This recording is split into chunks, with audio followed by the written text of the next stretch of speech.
আসসালামু আলাইকুম ওরহমতুল্লাহি ওবারাকাতু। প্রিয় বন্ধুরা, দেশ এবং প্রবাস থেকে যারা দেখছেন দেখবেন সকলকে আন্তরিক শুভেচ্ছা এবং মোবারকবাদ জানাচ্ছি। প্রিয় বন্ধুরা, আপনারা জানেন পবিত্র ঈদুল আজহা খুব সন্নিকটে। আমরা পবিত্র ঈদুল আজহার কোরবানির কার্যক্রম পরিচালনা করব।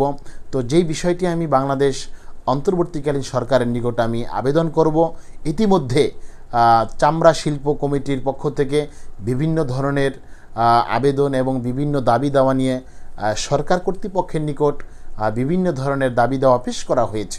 দেখেন, ইতিমধ্যে বাংলাদেশ থেকে যেই স্বৈরাচার সরকার পলায়ন করে যিনি বিদেশের মাটিতে আত্মগোপনে আছেন, সেই সরকারের পক্ষ থেকে আমরা জানি যে বাংলাদেশ কওমি মাদ্রাসা, বিশেষ করে এই মাদ্রাসাগুলিতে অনেক গরিব অসহায় হতদরিদ্র বাচ্চারা পড়াশোনা করে।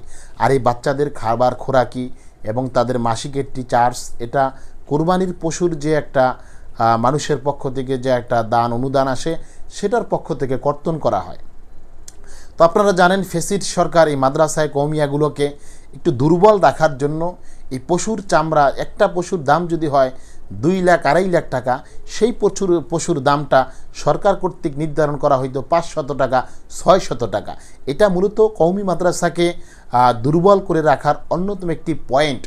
এই জন্য সমস্ত ষড়যন্ত্রকে ছিন্ন করে আমরা ডক্টর ইউনূস, যিনি অন্তর্বর্তীকালীন সরকার আছেন, এবং আপনার উপদেশ মণ্ডলীর ভিতরে যারা আছেন, আপনাদের নিকট আমার অনুরোধ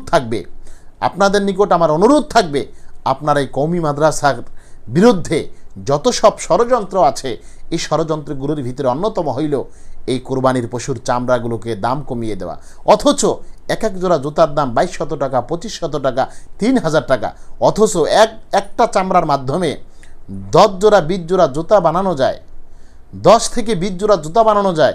অথচ এক জোড়া জুতার সমমূল্য একটি চামড়ার দাম দিতে রাজি নেই। এটা মূলত কারা এই নীল নকশা বাস্তবায়ন করার জন্য উঠে পড়ে লেগেছে, সেই বিষয়টা তদন্ত করার জন্য অন্তর্বর্তীকালীন সরকারকে অনুরোধ করব, এবং যথাযথ এই কোরবানির চামড়ার মূল্য প্রদান করে কওমি মাদ্রাসা সহ দেশ, জাতি এবং সমাজের মধ্যে যারা হতদরিদ্র গরিব অসহায় মানুষ আছে, তাদের পাশে দাঁড়ানোর জন্য আমি অনুরোধ করব। এবং আমরা কওমি মাদ্রাসা সহ যে সমস্ত দিনী প্রতিষ্ঠানগুলো আছে, এই দিনী প্রতিষ্ঠানের পাশে আমরা আমাদের জানমাল এবং আমাদের মেহনত মুজাহাদা সকল কিছু দিয়ে আমরা উপস্থিত থাকার চেষ্টা করব। আল্লাহ পাক বাংলাদেশের সকল কওমি মাদ্রাসাগুলোকে দ্বীন ইসলামের জন্য কবুল করুক। আল্লাহ তাআলা দ্বীনের দুর্গরূপে কবুল করুক। আসসালামু আলাইকুম ওয়া রাহমাতুল্লাহি ওয়া বারাকাতুহু।